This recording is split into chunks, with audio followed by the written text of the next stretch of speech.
Ġie ffirmat ftehim kollettiv ġdid bejn l-Awtorità tad-Djar u l-Union ħaddiema Magħqudin, il-UHM. Bekk il-ħaddiema fih dan l-istess awtorità jaraw tisjieħ tal-kundizzjonijiet tagħhom tul il-5 snin li ġejjin. Il-Ministru għall-Akkomodazzjoni Soċjali u Affordabbli Rodrigue Galdes aċċenna għall-irwol importanti ta' dawn il-ħaddiema, partikolarment fit-tħaddim ta' skemi ġodda u biex ikun hawn aktar binjiet ta' akkomodazzjoni soċjali.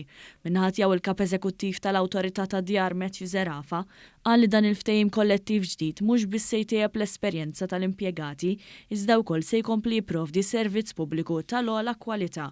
Id-Direttur tal-Union ħaddiema Magħqudin Mario Sacco spjega aktar fid-dettall liema kundizzjonijiet se jkun qed itejjeb dan il-ftehim. Żidiet tas-salarji u allowances u qed isaħħaħ kemm l-istruttura, kemm dawk li huma family friendly measures, kif ukoll anke tisħiħ ta' allowances ġodda għas-sezzjoni tal-infurzar. Dwar dan tkellmet ukoll Rosemary Zara, uffiċjal għolja tal-Awtorità tad-Djar. Joffri wkoll stabilità fir-relazzjoni bejn il-Housing Authority u l-Union, ma' parti benefiċċji ta' pagi u allowances ġodda li qed jara dan il-pakkett hemm ukoll benefiċċji oħra fejn il-ħaddiema ser ikollhom family friendly measures aħjar. Preżenti għall-iffirmar kien hemm is-Segretarju Permanenti tal-Ministeru għall-Akkomodazzjoni Soċjali u Affordabbli Mark Musu.